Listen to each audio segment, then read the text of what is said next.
The point is really ունկնդիրներ։ Այսօր իմ հյուրը մի մարդ է, ով ընդհանրապես զրուցելու որևէ խնդիր երբևէ չունի։ Նա չի առարկում, նա այնքան համոզիչ է խոսում, որ նրան պարզապես դժվար է առարկել։ Ստեփան Գրիգորյան։ Բարի օր։ Բարև ձեզ։ Շնորհակալ եմ, որ ընդունեցիք հրավերս։ Պարոն Գրիգորյան, փորձենք ամփոփել տարին։ Եթե անդրադառնանք ամբողջ 2025-ին, ես կարծում եմ, որ մենք առանձնացնելու ենք այնուամենայնիվ մարտին ազգային ժողովում Եվրամիության անդամակցության գործընթաց սկսելու օրինագիծը եւ բնականաբար առանձնացնելու ենք օգոստոսի 8-ը, երբ Վաշինգտոնում նախաստորագրվեց խաղաղության համաձայնագիրը եւ կնքվեցին Հայաստանի Հանրապետություն, Ամերիկայի Միացյալ Նահանգներ, Ամերիկայի Միացյալ Նահանգներ, Ադրբեջան հուշագրերը։ Ինչ զարգացումներ եք դուք ակնկալում այդ երկու գործընթացներին 2026 թվականին։ Նախ հարգելի Անահիտ, շնորհակալություն հրավերի համար։ Ես պետք է ասեմ, որ իրոք մի քանի գործողություններ, որ արեց կառավարությունը եւ հասարակությունը մեր Հայաստանի կարևորագույնն էին, մեծ ազդեցություն տվեցին ու դա ոչ միայն 2025 թվի գլխավոր բաներ կլինեն, իմ կարծիքով մոտակա մի քանի տարիների։ Եվ ամբողջ տարածաշրջանի համար։ Եվ նաև տարածաշրջանի համար։ Պարզ է, որ ռազմավարական նշանակություն ունեցող փաստաթուղթ հուշագիր դա կլինի, պայմանագիր դա կլինի, եթե ստորագրում ես Միացյալ Նահանգների հետ, Եվրոմիության հետ, միաժամանակ Գերմանիայի, Հոլանդիայի, Լյուքսեմբուրգի իրար հետևից ստորագրում ես, դա լրջագույն քայլեր են ապահովելու համար Հայաստանի անվտանգությունը, Հայաստանի ապագան, զարգացումը եւ այլ, այդ պետք է հասկանալ։ Գիտեք, մենք ձեզ հետ վաղուց է այդ մեծ վերլուծական դաշտում ենք, մեծ քաղաքական process-ներում ենք, վաղուց է մեծ փորձ ունենք։ Մենք երազում ենք, որ Միացյալ Նահանգների հետ ռազմավարական նշանակություն փաստաթղթեր կունենանք, ու դուք ճիշտ ասացիք, նաև օգոստոսի 8-ի շատ կարևոր փաստաթղթեր եւ երկկողմ եւ երակողմ։ Միացյալ Նահանգներ, Հայաստան, Ադրբեջան եւ երկկողմ Միացյալ Նահանգներ, Հայաստան։ Երազում ենք, ով կարող էր երազել, որ Գերմանիայի հետ, Գերմանիայի կանցլերի հետ Հայաստանի վարչապետը կստորագրի Այն էլ աշխարհակաղակական այս իրավիճակում, երբ անվտանգային ամբողջ ճարտարապետությունը դե ֆակտո չես հասկանում կա թե չկա, ուժն է ծնում իրավունք, թե իրավունքն է ուժ ծնում, երբ չի ավարտվել Ռուսաստանի հարձակումը Ուկրաինայի վրա ու չի երևում թե խաղաղություն կլինի, հրադադար կլինի, ինչ կլինի, որը ավելի է սրում այս իրավիճակում Հայաստանի Հանրապետության պաշտպանվածության անհրաժեշտությունը։ Համաձայն եմ ձեզ հետ, ուղղակի այդ ձեր հնչեցրած միտքը, որ ուժը ծնում է իրավունքը, անպայման ես կանդրադառնամ, քանի որ շատ իմ կարծիքով ակտուալ է, հենց Դոնալդ Տրամփի նախագահի օրոք շատ ակտուալ դարձավ այդ թեզը, այդ թեզի քննարկումը անհրաժեշտ է անել, ինչ կտա, ինչ հետևանքներ կունենա, բայց ես ուզում եմ նաև հասարակության կողմից 2025 թվին կարևորագույն քայլ, որի մասին դուք նոր ակնարկ արեցիք, բայց ես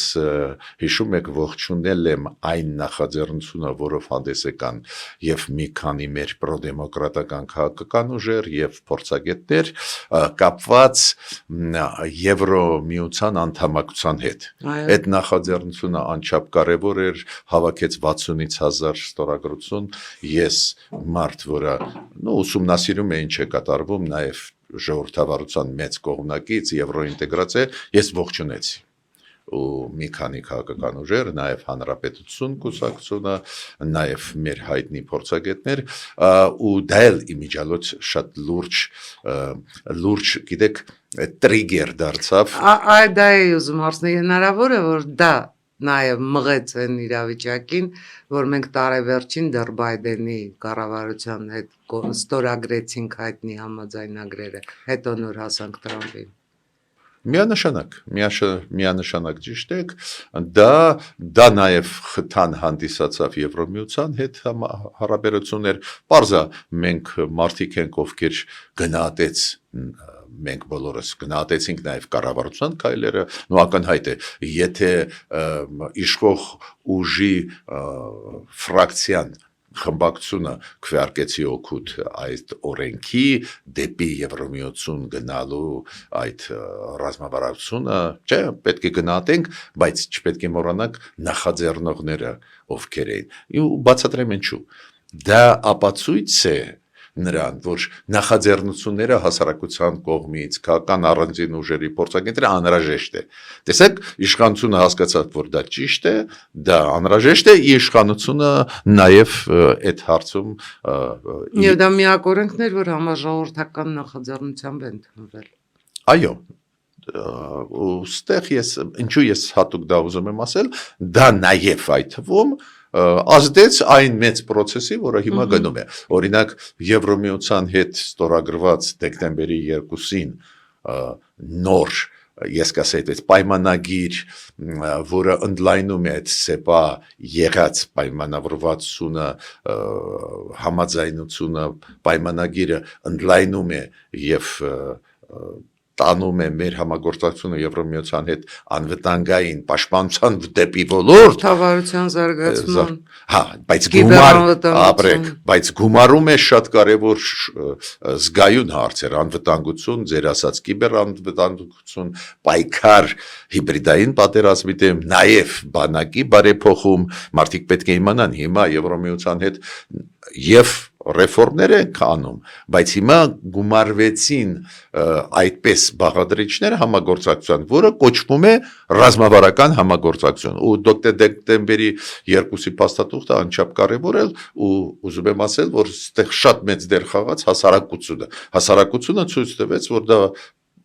դա հասարակության նաև պահանջն է, դրականը նաև որ արձագանքեց իշխանությունը, դա էլ մենք պետք է գնահատենք, ու հիմա ուզում եմ այն ամենով անդրադառնալ այն թեզին, որը դուք շոշափեցիք, շատ կարևոր, ես համոզված չեմ, որ բոլորը դա հասկանում են, այս նյուանսները, վտանգները, ուրեմն ուժ է ծնում իրավունքը, թե միջազգային հարաբերությունները, միջազգային խաղի կանոնները ֆիքսում են իրավունքները ժողովուրդների, պետությունների, պարզ է, որ ՄԱԿ-ի սկզբունքները պետք է աշխատեն, բայց Ռուսաստանի ագրեսիան Ուկրաինայի դեմ ցույց տվեցին, որ կարող է ուժը փորձի թելադրել խաղի կանոնները աշխարհում։ Դες կոպիտ ասած գրեյիկ ուժը կարող է այդքան ուժեղ լինի, որ թելադրի խաղի կանոնները։ Փորձի խաղի կանոններ փոխել։ Այո, դա շատ վտանգավոր է։ Վտանգավոր է հենց փոքր պետությունների համար, միջին տարածք ունեցող պետությունների համար, փոքր բնակչություն ունեցող պետությունների համար, քանի որ ցանկացած փոքր երկիր ունի հարևաններ։ Ավտոմատ այդ հարևանը ֆորմալ տեսանկյունից ավելի ուժեղ է, ու ինչ է ուժեղը պետք է իշխի, չէ, միջազգային նորմերը պետք է իշխեն, ու դուք շատ լավ նշեցիք, այդ շատ կարևոր է, որ այս ալեկոծվող աշխարհում այդ վտանգները կան, ու հաշվի առնելով, որ Դոնալդ Թրամփը, որը բարդ քաղաքականություն է վարում, մեկ-մեկ իրանից էլ լսում ենք, չէ, ինքը ասում է, դե ճիշտ հասկացեք, էլի Ռուսաստանն ավելի մեծ է, կարող է էլի բադ գրավել, դա պարզ է առաջացնում է հարցեր, բայց մեկ դրականը կա այս մեծ process-ում Դոնալդ Թրամփի դիրքորոշումը Հարավային Կովկասի նկատմամբ, այս ապաշրջափակման process-ի նկատմամբ, Հայաստանի նկատմամբ իմ կարծիքով կառուցողական է ու պետք է ինչքան կարելի է շուտ արագ իրականացնեք Թրամփ այդ ուղու ծրագիրը։ Տեսեք, մենք տրիպի մասին թերևս շատ ենք խոսում, աշխատանքային խմբեր արդեն իսկ ստեղծված են, նույնիսկ մեր իրավական հարցերի լուծման համար Լոնդոն են գնացել, այնտեղ են փորձում իրավական հարցերը կանոնակարգել, բայց ես ուզում եմ այնուամենայնիվ ձեզ հարցնել, արդյոք բոլոր այն կանխատեսումները, որ Ռուսաստանն է տրիպի մաս դառնալու, կարող են իրականություն դառնալ, իմ կարծիքով դա բացառվում է, բայց ինչի մասին է խոսքը։ Դուք նկատեցիք, երբ որ Նիկոլ Փաշինյանը Սանտ Պետերբուրգում հանդիպեց Պուտինի հետ, ու այնտեղ հետո տվեցին հատվածներ իրանց պրեսկոնֆերանսից, հետո միջև երկկողմ հանդիպման ապահեի նիստից հետո էր առաջ էր Նիկոլ Փաշինյանը երկկողմ հանդիպում ունեցավ Պուտինի հետ, ու հետո ինֆորմացիոն այդ հոսքերը եկան մեզ, չէ, ինչ էին ասում, ինչ չէին ասում, ու եթե դուք հիշում եք, Նիկոլ Փաշինյանը կրկնեց այն միտքը, որ Ռուսաստանից սպասում է, որ ռուսական երկաթգծերը, ում կոնցեսիայի մեջ են, տակ են մեր երկաթգծերը, որ 2-3 տեղ արագ կվերանորոգեն այդ փոքր հատվածները երկաթգծային, որոնք կապում են մեզ ուղղակիորեն Ադրբեջանի հետ, օրինակ Իջևան, Ղազախ, չէ։ Դուք դա ռեալ համարում եք։ Չէ, հիմա ես հասկացա, ես սպասում եմ այդ հարցը, բայց կպատասխանեմ այդ հարցին էլ։ Երկրորդը Երասկ Նախիջևան, ու մյուսը այդ հատվածը ախուրիկի հատվածը դեպի երկաթգիծ Թուրքիայից։ Ինչու Հայաստանը դա բարձրացնում է։ Քանի որ սկսվեց համագործակցություն Ադրբեջանի հետ, Ադրբեջանը արձագանքեց, ինչքան էլ զուգահեռ տարբեր բաներ են հայտարարում բան, բայց արձագանքեց, հողի վրա արձագանքեց, դա շատ կարևոր է, մեր ցորենը թողեց, որ անցնի Ադրբեջանի տարածքով բենզինը, ասեմ ձեզ հիմա էլի բաներ քննարկվում են, բենզինի դեպքում ընդհանրապես մշտական կլինի, եթե պահանջար կլինի Հայաստանում իրականացնել բենզինը, ինչը լրջագույն հետևանքների կբերի, հիմա կասեմ որը, բայց այս միտքը ուզում եմ ավարտել։ Նիկոլ Փաշինյանը եւ Երևանում միջև գնալը Սանտ Պետերբուրգ եւ Սանտ Պետերբուրգում անձամբ Պուտինին ասեց, վայն մենք սպասելիք ունենք, որ ռուսական երկաթգծերը այդ 3 փոքր հատվածներ երկաթգծերի կվերականգնեն, որ այս ապաշրջապակումը ակտիվ գնա։ Տեսեք, ոչ մի խոսք չի գնում Թրամփ ծրագրի մասին։ Բացի դրանից ինքը ասեց, Ռուսաստանն էլ հիմա շահում է, չէ, Ռուսաստանը հիմա իր ցորենը Հայաստանի վրա ծախում է, չէ, դրանից եկամուտ ունի։ Մեզ էլ պետք է ցորեն, շատ լավ, Ղազախստանի, Ռուսաստանի, ու ինքը այդ մեսեջն էլ ուղարկեց։ Բայց ինչ աղմուկ բարձացավ այս վերջի 3-4 օրը քննադատող գործող իշխանություններին, այն պրոռուսականների մասին չեմ ասում, հակապետական այդ ուժերի մասին, որ ցանկացած քայլ օգուտ մեր պետականության, որ քննադատում են, իրենց մասին տեսակ չի խոսքը։ Ես խոսում եմ նորմալ, շատ ու շատ նորմալ փորձագետներ, քաղաքական ուժ, իրենք էլ մտահոգվեցին, որ Նիկոլ Փաշինյանը տանում է նորից դեպի Ռուսաստան։ Ես ինչ ասեցի այդ 3-4 օր։ Ես ասեցի ոչ, սխալ եք հասկանում Նիկոլ Փաշինյանի քաղաքականությունը։ Ինքը գնաց Ռուսաստանին ասեց.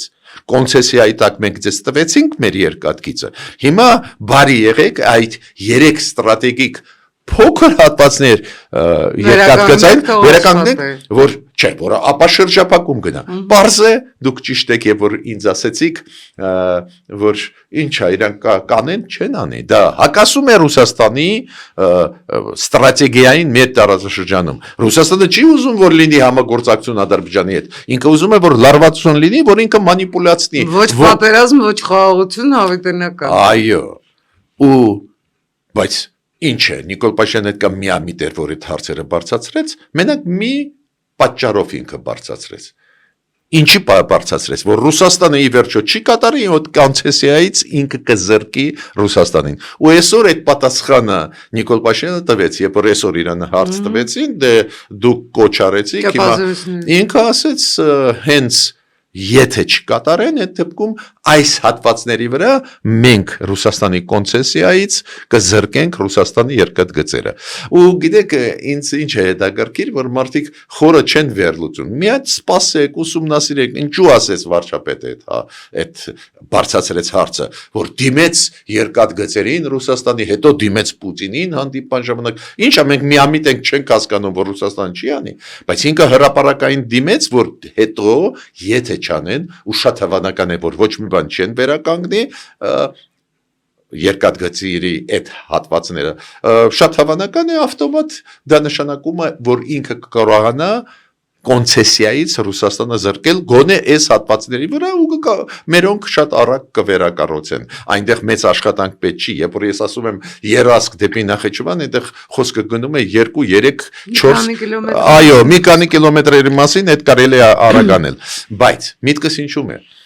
այս քայլերը ես ողջունում եմ քանի որ եթե դու Ռուսաստանին կոնցեսիայից զրկես ասեք օդից ես ձեզ ասեմ ուղղակի խաղի կանոնները մի քիչ ճանաչում եմ միջազգային արբիտրաժային մակի դատարանը մեզ Ռուսաստանը դատի կտա ու կկրի այդ վեճը ուրեմն դու պետք է ապացուցես որ իրանք չեն կատարում հասկանում եք այն կոռուպցիոն գործերը չգիտեմ ինչ վիճակում են եթե այն կոռուպցիոն գործերը հիշում եք մի քանի տարվա առաջվա եթե դա հասցնեինք իրանց տրամաբանական ավարտին այո դե մերոնք զգուշավոր են դա էլ հասկանալի է բայց ինչ եմ ուզում ասել շատ կոնկրետ չեն կատարում հանձնարարականը չեն կատարում իրենց պարտավորությունները գրանցված փաստաթղթով այդ դեպքում դու կոնցեսիայից իրաց շատ արագ կարող ես դուրս բերել գիտեք այստեղ ուղղակի խնդիրն ինչ է այ ձեր նշած 5-րդ չարասյունը Կրեմլի վկաները փորձում են ներկայացնել պատկեր որ այստեղ Նիկոլ Փաշինյանի ու Հայաստանի անգամ Ադրբեջանի տեսակետը որևէ մեկը հաշվի չի առնելու Տրամպը եւ Պուտինն են բանակցելու տրիպում Ռուսաստանի ներգրավվածության մասին Եվ քանի որ մեր Տրամպը շատ է սիրում քաղաքականությունը վերածել գործարքի հնարավոր է որ այնուամենայնիվ ինչ որ գործարք կայանա ես դա բացառում եմ չգիտեմ նո ես կասեմ այդպես վտանգներ միշտ կա Հիմա մարդը անցնում է անցումով այդ զեբրայով փողոց անցնում են վերով անցնում են դժբախտաբար այս դեպքեր կան ուրեմն վտանգներ միշտ կան եւ անձնական իմաստով հա եւ անձնական իմաստով եւ պետության իմաստով վտանգներ միշտ կան դժբախտաբար մենք այդ երևույթները տեսնում ենք չէ որ նույնիսկ կյանքը մարդու պաշտպանված չի ու ոչ միայն մեզ մոտ չէ կրակում են Միացյալ Նահանգներում հեսա վերջի անգամ կրակեցին Գերմանիայում կամ մեքենայով որով անցան ասենք հա նո Ռուսաստանում ամեն օր պայթացնում են մեքենաներ որտեղ նստած են չէ ոստիկաններ նստած պայթացնում են գեներալ ուրեմն ալեկոծվող աշխարհ է դժվար աշխարհ է եւ ներքին վտանգներ եւ դրսից վտանգներ ու պետք է սովորես այս աշխարհում կողմորոշվել ու արագ գործել այո եթե մենք пассив լինենք ես չեմ բացառում հավանականությունը փոքր է որ Տրամպը հարավային Կովկասում կհամագործակցի Ռուսաստանի հետ շատ փոքր է բայց եթե մենք հիմա պատկերացրեք հարգելի Անահիտ պատկերացրեք մենք ոչ մի բան չանենք Տրամպի հետ կապված այդ Տրամփ ուղու ինչ անելու Տրամպը ինքը ունի այդտեղ շահեր եթե մենք ակտիվ չլինենք ինքը կփորձի այլ խաղացողի հետ աշխատել որը ավելի adekvat է ուրեմն դու պետք է ակտիվ աշխատես որ ոչ ոք մտքով չանցնի մտնել մեղրի այդ ճանապարհի հետ կապված հարցերում որ այն որոշումը որը կա որ ընկերություն ստեղծվում է ու երկու պետություն Հայաստան եւ Միացյալ Նահանգներ ունեն մենաշնորհային որոշումներ քանի որ Հայաստանը սուվերենությունը պահում է Միացյալ Նահանգներին մենք հրավիրեցինք որ համատեղ վերականգնենք ճանապարհը եւ վերջ բայց եթե դու չանես ու քանի որ պահանջարկը աշխարհում կա ուրեմն կման կգան այլ խաղացողին դե ֆակտո մենք լուծում ենք թե անվտանգության խնդիր թե ապաշրջափակման խնդիր թե տնտեսական զարգացման խնդիր բայց պետք է աշխատես բայց միանշանակ քեզ քո պետությանն է պետք ելակետը պետք է լինի որ դա պետք է մեր պետությանն է ուրեմն մենք կարող ենք փակել անցանկալի զարգացումները ակտիվ աշխատանքով ինչը ինչքան տեսնում եմ արվում է դուք գիտեք որ այդ հանձնաժողովները սկսեցին աշխատել հայ-ամերիկյան այնտեղ երկու հանձնաժողովներ սկսեցին աշխատել եւ Ամերիկայում հանդիպումներ եւ ստեղ այդ որ շատերը չեն նկատում որ գրեթե ամեն շաբաթ Ամերիկայից հերթական հանձնաժողով է գալիս պատվիրակություններ բարձր մակարդակի հիմա մի գաղտնիք էլ բացեմ էլի լավ էս էլ ասենք էլի որ մեր ժողովուրդը մի քիչ ավելի անգիստ զգա դուք գիտեք որ այդ պատվիրակությունները նշանակություն չունի Վրաստան պետք է գնան Ադրբեջան պետք է գնան որտեղ են ժամանում Երևան։ Միայն Երևան։ Բոլորը գալիս են Երևան, հետո համաձայնեցնում են Բաքվի հետ հանդիպումները, հետո հիշում եք մի հանդիպում շատ բարձր պաշտոնյայի Ամերիկայի եղավ մի երկու ամիս առաջ, թե մի ամիս առաջ եղավ Թիֆլիս, դե Ամերիկա-վրացական հարաբերությունները մի քիչ բարդ փուլում են, բայց ուստեղ նաև միջնորդը Հայաստանն էլ, էդ էլ բացենք բաղգծերը, բայց Ադրբեջան այն փող պետ քարտուղարի տեղակալը հիշում եք այն կինը, դե ինքը Երևանից թռավ, չէ, շատերը մոռացել են Բաքու, դες ինքը եկավ ստեղ, աշխատեց, հետո գնաց ու մեսեջներ, այս ձևի ակտիվ աշխատանքը կբերի նրան, որ ոչ մի վտանգ չի լինի, որ մեջտեղը կմտնի Ռուսաստանը ու կասի իմ սահմանապահներին դուրս միք բերի։ Ու նույն ադմինիստրացիայում Դոնալդ Տրամպի մի նյուանս կա։ Այսօրվա ադմինիստրացիայում Միացյալ Նահանգների չկան ակնհայտ պրո-ուկրաինական դիրքորոշում ունեցող խաղացողներ։ Այդ թիմում չկան։ Հիմա ինչու այդպես է, չգիտեմ։ Ուղղակի ինքը փորձում է, որ խաղաղություն լինի Տրամպը, փորձում է խաղաղություն, մեծ գործ է անում, բայց մենք տեսնում ենք, որ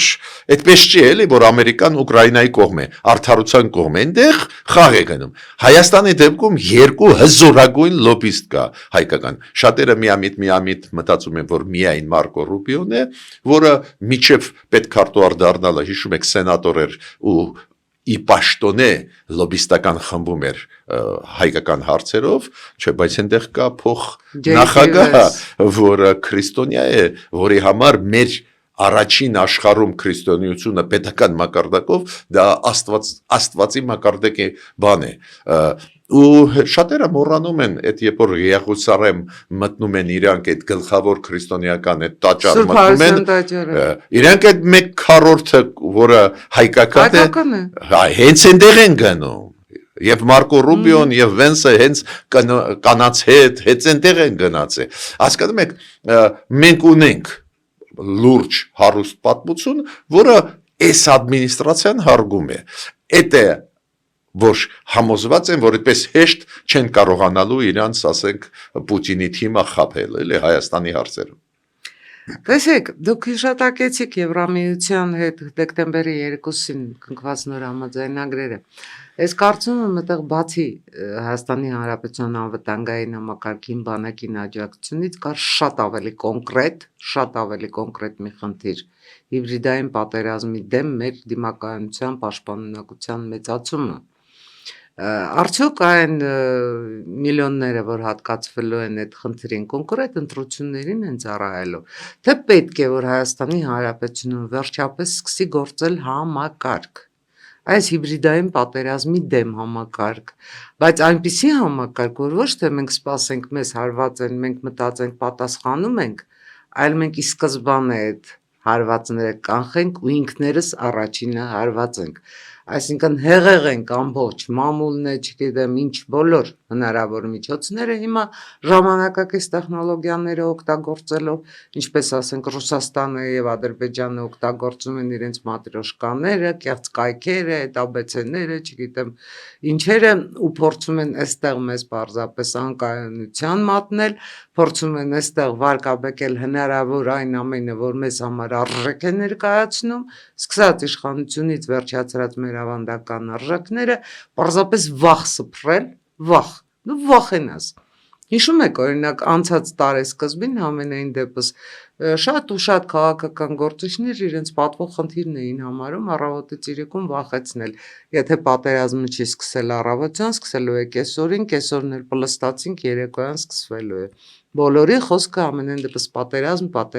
պատերազմ էր։ Մենք ունեցանք, չէ, այդ պատերազմից վախի հաղթահարման հնարավորություն։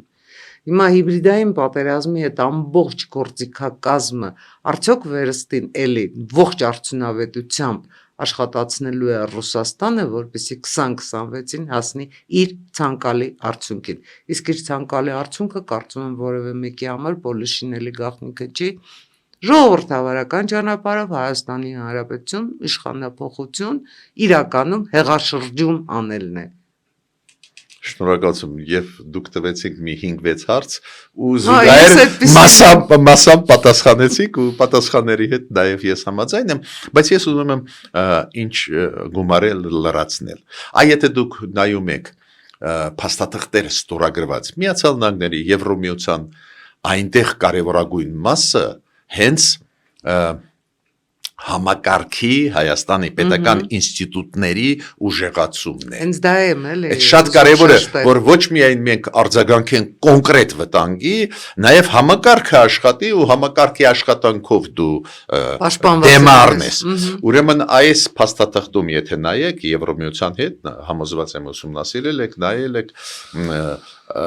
այդ փաստաթղթում նաև դա կա։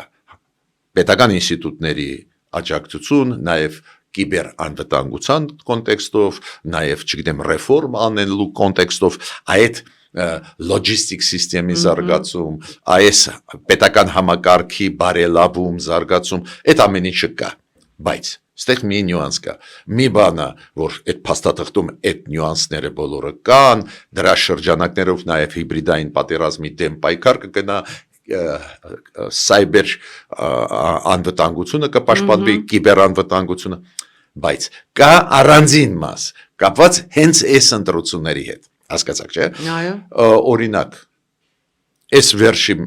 3-4-5 օրը անընդհատ մեր կառավարությունը հայտարարում է, որ կառավարության անունից սփռում են ինֆորմացիա, որ իբր ինչ որ փողեր են բաժանում։ Ես չեմ կարծում, որ այս հիբրիդային պատերազմի տառը ստեղ անպայման ընտրությունների հետ է կապված, հիմա 5 ամիս հետո կմոռանան, բայց դա հիբեր սայբեր հարձակում է։ Ներսում անկայունության փորձն է, Հիմա Եվրոմիությունը ուզում է իր փորձով կիսվել, դրան էլ պատասխանել։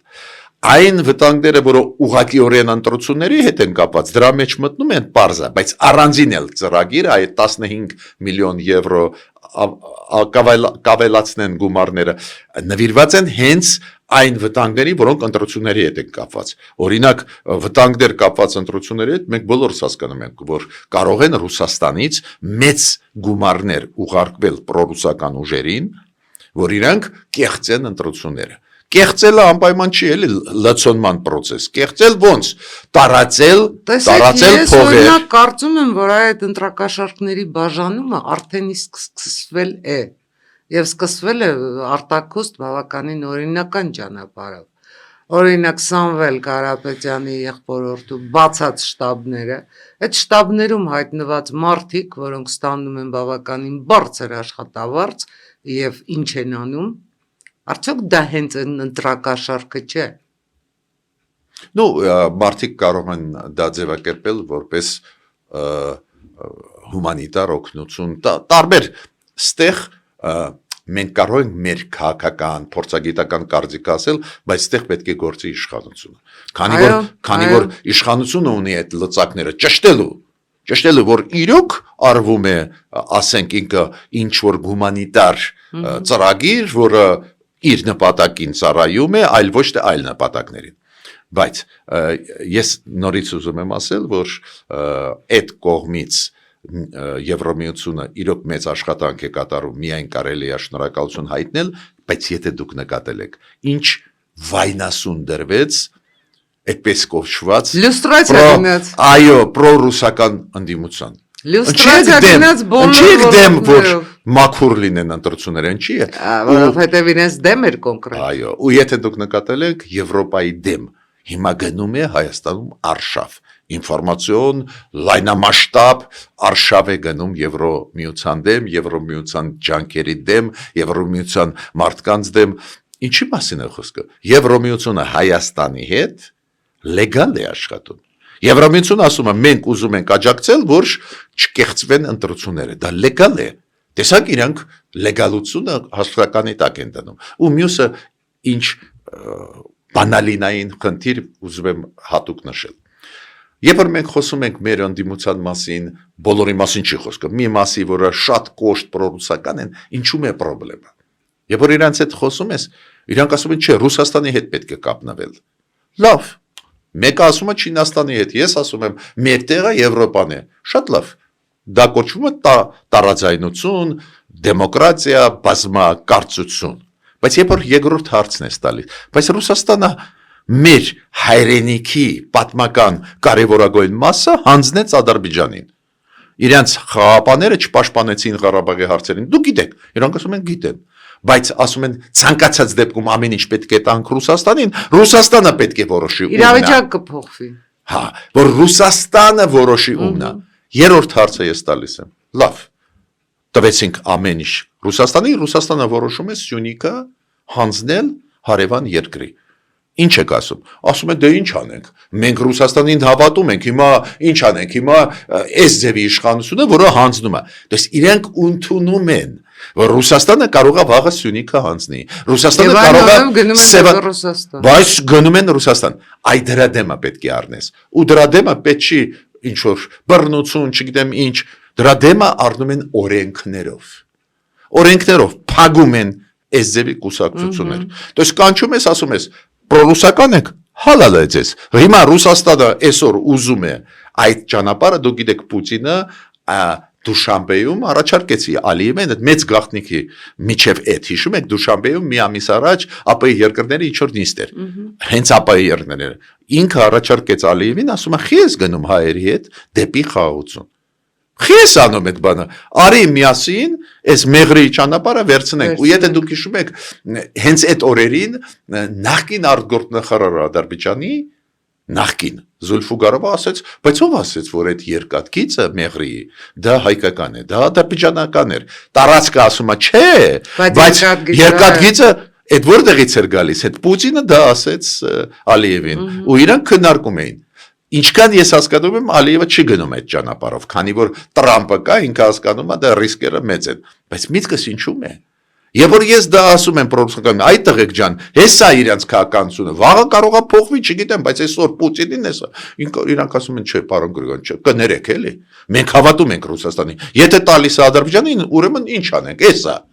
Այ դրա դեմը պետք է պետությունը առնի։ Մասանք առնում են, դուք տեսնում եք, քայլեր են անում, մեկուսացնում են այն գործիչներին, ովքեր չափը անցնում են իրենց հայտարարությունների մեջ, մասամբ արվում է, բայց այս գործոնին մեծ տեղ պետք է տա կառավարությունը։ Դուք կոպիտ ասած անկեղծ նստեն, հարցնեն, քնչական մարմիններ կա, ԱԾ կա, հրավիրեն ասում տղեկ ջան, լավ, ձեր կարծիքը ձեզ, բայց դուք գիտեք, որ Ռուսաստանը ուզում է Սյունիքը վերահսկի Ադրբեջանի հետ։ Այդ մեծ գաղտնիք չի, կրկնում են ամեն օր։ Նոյեմբերի 9-րդ կետը։ Նոյեմբերի 9-ը կրկնում եմ ամեն օր։ Դուք հաշտվում եք դրա հետ։ Եթե իրանք ասում են, բայց ինչ եղավ, նոյեմբերի 9-ը իր դրականը ունի, ձերբակալում ես օրենքի համաձայն, ստեղ ոչ մի կամայական բանը պետք չի աներ, կամայական քայլեր։ Օրենքի, քանի որ դա, երբ որ Հայաստանում գործող կուսակցությունը ասում է, չէ, նույնիսկ եթե մենք գիտենք, որ Ռուսաստանը մեր դեմ է, Ռուսաստանին պետք է բերենք տարածաշրջան, ձերբակալում ես։ Դա նշանակում է, որ ինքը Հայաստանի Հանրապետության սուվերենությունը պատրաստ է օտարին տալ։ Այդ օտարի X անունը ինձ համար կարևոր չի։ Այս անգամ Ռուսաստանը, եթե ուրիշը լինի, ուրիշ դեմ էլ կխոսամ։ Այս նյուանսը մենք պետք է հասցնենք մեր հասարակությանը։ Կարծում եք իշխանությունը այնուամենայնիվ այն քայլին, որ այդ բոլոր ուժերը, որոնք ունեն ոչ հայկական ծագումով կապիտալ, որը մեր օրենքներով արգելված է, եւ որոնք դե ֆակտո հակահայկական, հակապետական քաղաքականություն են վարում, ընտրությունների թույլ չտալու, ինչպես եղավ օրինակ Մոլդովայում։ Ես տեսնում եմ կառավարությունը այդ քայլերի չի ուզում գնալ։ Կառավարությունը չի ուզում լեգիտիմությունը այդ process-ի հարցականի տակ դրի։ Նո ցանկացած փակում կուսակցության կես տարի մնաց 5.5 ամիս մնաց միայն։ Եթե դու փոփոխություն օրենքում անում ես վերջի կես տարվա ընթացքում, եթե դու ինչ որ կուսակցություններ փակում ես, հաճախ դա դիտվում է որպես լեգիտիմություն է այդ process-ի, դու խաթարում ես, ուզում ես զավթել իշխանությունը չի ուզում, ինչը միայն կարելի է ողջունել։ Ես եթե ինձ հարցնեին կփակեին առանձին ուժերը, բայց իշխանությունը զգուշավոր է, ինքը չի ուզում որ մեղադրեն։ Իշխանությունը ուզում է ստանալ իրոք մաքուր հաղթանակ կամ արդյունք ընտրությունների։ Դա էլ պետք է մենք գնահատենք։ Գնահատում ենք, բայց այդ պարագայում գուցե վտանգները մեծանում են, տեսեք, օրինակ Նարեկ Կարապետյանը կոչեր անում նախկին 3 նախագահներին հեռու մնալ իրենցից, թե ինչ անել եւ փորձում էր առանձնանալ նրանցից, բայց ակնհայտ է, չէ, որ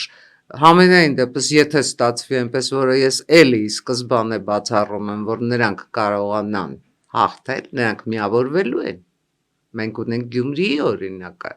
առանձին գնալու են, հասարակության մեջ ստեղծելու են տպավորություն, որ միմյանց հետ ունեն անհաղթահարելի հակասություններ, ու գնալու են միավորվեն, համաձայն եմ, դա վտանգներ կան, բայց այդ դեպքում իրոք եւ պրոդեմոկրատական ուժեր պետք է ակտիվ աշխատեն եւ իշխանությունը։ То есть մարդկանց հետ պետք է հանդիպել, պետք է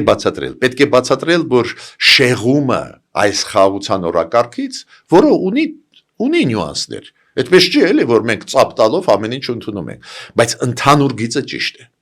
Օրինակ, հասարակ բան, ինչին կպնում է այսօրվա պրոռուսական ընդդիմությունը ու առանձին պրոռուսական փորձագետներ։ Ինչի են կպնում։ Բենզինը ասում ենք չարեք Ադրբեջանի բենզինը։ Այդ բենզինը որակը, այդ հայտնի բան է։ Ադրբեջանի բենզինը բարձր որակի է։ Այդ մեծ գաղտնիք չի։ Ու ստուգել էլ հեշտ է։ Մտավ բենզին, ու դուք կարող եք ասել, լավ, էլի բիզնես է։ Ոչ։ Հայաստանի համար դա բիզնես չի, դա Ալիևի համար է բիզնես։ Մեզ համար բիզնես չի, այլ ընտրանքն է, որը 20% ավելի էժան է, ռուսական մանապոլ, կոռուպցիոն բենզինի։ Էներգետիկ անվտանգության խնդիր ենք լուծում։ Ապրեք։ Ու ինչ է նշանակում բենզինի իջեցումը գնի 20%, ավտոմատ ապրանքների գինը կիջնեն։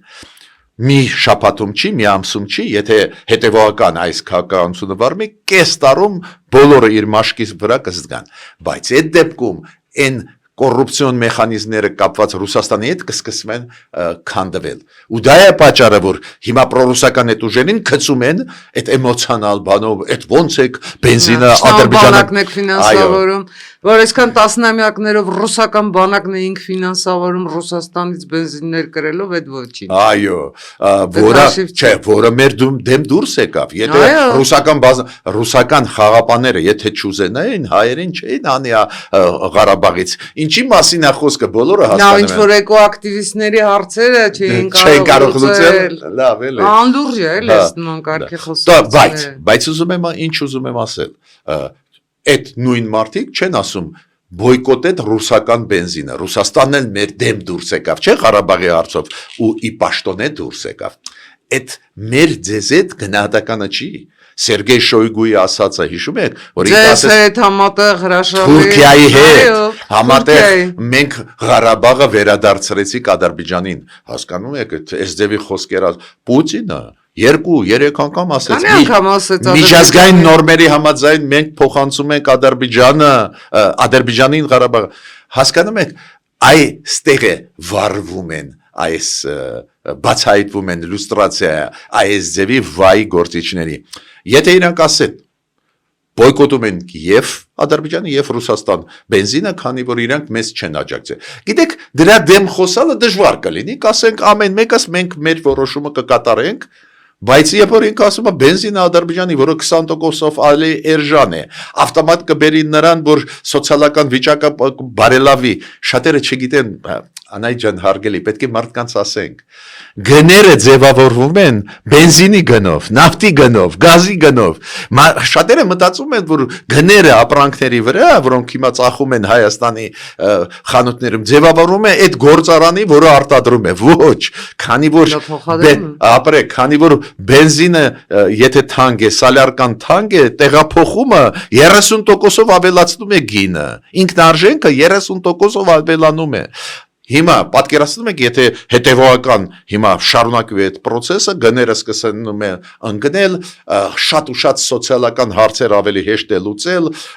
բացի դրանից տուրիզմը, մարդիկ սիրահարվում են Հայաստանի վրա, սիրահարվում են, ուզում են 10 անգամ գալ, բայց ասում են Ձեր ցավը տանեմ, լավա հիմա տոմսերը, ավիայի տոմսերը իջան, շատ լավա ձեր կառավարությունը աշխատում, բայց հյուրանոցները, ուտելիքը համով, ֆանտաստիկ, բայց շատ թանկ է մենակ բենզինի գնի պատճառով։ Այդ հեշտ է տնտեսագետներ խոսացեք, իրանք դες բացատրեն։ Շատերը չգիտեն էլի բան գումարել, որ շատերը չգիտեն, որ գազի գինը շուկայականով չի ձևավորվում, կապված է ուղղակիորեն բենզինի գնի հետ, նավթի գնի հետ։ Դա ավտոմատ կգցի նաև գազի գինը, այդ մենաշնորհը, որ Ռուսաստանը մեր վրա $300 է ծախում, բայց 146 ներկայացնում։ Հա, ասում է 165-ը, թե 146-ը, հա, ներկայացնում է, որ մեզ ցածր է, այս սա խարդախությունները կքանդվեն, հասկացաք։ Շատ շնորհակալ եմ ձեզ, բայց այնուամենայնիվ ուզում եմ ավարտենք բլիցով։ Ասում էի, չէ՞, որ ձեզ հետ անվերջ խոսակցությունն անվերջ է։ Քաղաքականությունը մարդկանց միացնող թե բաժանող կամուրջ է։ Ну, ես կարծում եմ, որ քաղաքականությունը պետք է անպայման տարանջատի մասամբ մեզ։ Բացատրեմ ինչու, քանի քաղաքականությունը, քաղաքական process-ները պահանջում են, որ դու ունենաս գլխավոր հարցերի հետ կապված քո կարծիքը։ Ու երբ որ մենք գնում ենք դեպի ժողովրդավարություն, ոնց կարա բոլորի կարծիքը նույնը լինի, ուրեմն մասամբ դա բաժանող է, բայց եթե դու համակարգ ես ստեղծում, համակարգ ընտրական համակարգ, հետո պարլամենտական համակարգ չպետք է բաժանի։ Շատերը չգիտեն, որ օրինակ եվրոպական երկրներում ընդդիմությունը իրենց պարլամենտներում նաև իշխանություն է։ Այս շատերը չգիտեն։ Լավ, մենք բլիցի ռեժիմում ենք եղել է օր, որ ապրել եք միմիայն ձեր ցանկացածի պես։ Որ չի ստացվում։ Չի ստացվում։ Չէ, ինձ մոտ չի ստացվում։ Ինձ մոտ էլ։ Հայաստանի 3 անհետաձգելի խնդիրները։ Առաջի ու գլխավորը էներգետիկայի ոլորտում Ռուսաստանի կապվածությունից անջատվել, երկրորդը դուրս գալ հապկից։ Ես զգուշացումը կառավարության հարգում եմ, բայց հապկից պետք է դուրս գանք միանշանակ ու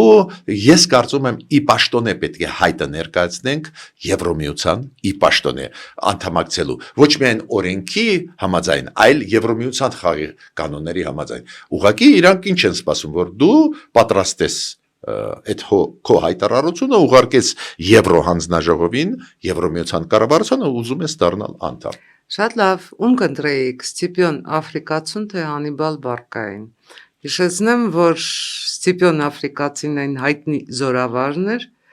որ հարձակվեց Կարթագենի վրա, երբ Հանիբալը պաշարել էր Հռոմը։ Չգիտեմ, պատասխան չունեմ։ Չեմ այդ պատմությունը այդպես խորությամբ չգիտեմ, չեմ։ Այնուամենայնիվ որը կնախընտրեիք։ Հետո այստեղ տարբեր մարտավարություններ են։ Հասկանում եմ, պատասխան չունեմ, քանի որ այդ պատմական էջը պետք է խորանամ, հասկանամ այդ դեմքերի արժեքային համակարգը, չէ, չունեմ պատասխան։ Ինչից եք ամենից շատ վախենում։ Ամենից շատ, նու պարզ է, գիտեք, քաոսից Հայաստանի ներսում։ Պարզ է, որ դուք հարցեր եք տալիս, քաղաքական չէ, պատասխան եք սպասում։ Այո։ Չէ, մարդկային ձեր ցանկացած պատասխանը։ Չէ, մտահոգված եմ, որ կարող են սարքել ստեղ քաոս։ Ռուսաստանը մեկ օրինակ ճանապարհ ունի նորից վերահսկելու Հայաստանը։ Ոչ թե իր դրածոյին բերելը, այլ քաոս սարքելը։ Ոչ լեգիտիմությունը մտցնել մեր համակարգում ուժը Հայաստանի այսօր ինչու է ինչ թաքցնենք որ իշխանությունը լեգիտիմ է ինչքան էլ գոհ չես իր քայլերից իշխանությունը ինքը լեգիտիմ է ու դա պահում է մեր երկիրը կայուն ուրեմն մարդիկ ազատ ընտրության հնարավորություն ունեն թող իրանք ընտրեն մարդիկ բայց լեգիտիմ պետք է լինի ընտրությունը ու լեգիտիմությունը պարզ է կարող են ու ուզում են խաթարել, որ քաոս սկսվի, այ դա վտանգավոր է հայ ժողովրդի համար։ Հայաստանը ձեզ համար ինչ է։ Ну, հայրենիք ասածը պարզ է, բայց ես գիտեք ինչ եմ ուզում ասել։ Մենք պետք է Հայաստանը դարձնենք երկիր, որտեղ որ ֆիզիկապես մարդիկ կարողանան մնալ ապրել։ Հայերի հետ երբ որ շփվում են, նույնիսկ ովքեր դուրս եկան Հայաստանից սիրում են հայրենիքը, դուք չեք պատկերացնում այդ սերը ինչ մակարդակի է, բայց պետք է հայրենիք դարձնենք, հայրենիք, մեր հայրենիքն է, սիրում ենք, այս մեր պատմությունը, մեր, չգիտեմ, եկեղեցիները հիմա չեմ շարունակի, բայց անպայման Հայաստանը ինձ համար էլ ավելի ուժեղ գրավիչ կլինի, որ կարողանանք ստեղծել հնարավորություն, որ մարդիկ ֆիզիկապես կարողանան ստեղ ապրել, հասկանում եք, այն անհավանական գները, որը կան, արհեստական ստեղծված նախկին կոռուպցիոն ռեժիմը Ռուսաստանի կոռուպցիայի հետ միասին կամաց պետք է կազմալուծենք, կազմաքանդենք, որ մարդը հանգիստ իր երկրում ապրի, սիրելով, պաշտելով երկիրը դուրս չգա երկրից։ Հասկացաք։ Այդ շատ կարևոր է։ Այո, ձեր հարցը ինձ։ Ես իմ հարցը գիտեք որն է, հարց է, հարցապնդում է, ես հետևում եմ ձեր կոնկրետ ելույթների, ինձ շատ դուր են գալիս, օրինակ Շնորհակալ եմ։ Այս անկեղծ եմ ասում, ու միջև գալը ասացի, ես կհիշեցնեմ ձեզ, օրինակ վերջի բանավեճը, որը հմեկով որ գնում է, որը վարում են Պետրոս Ղազարյանը, Տաթևիկը չէ։ Այո, այս բանավեճերը ծանր բանավեճերը, ծանր են։ Չգիտեմ կարելի է քննադատել, շոու ասել, ձեր այս մասնակցությունը շատ կարևոր էր այդ բանավեճում, քանի որ դուք տեղափոխեցիք կառուցողական դաշտ ու այդ դաշտում շատ համոզիչ եք։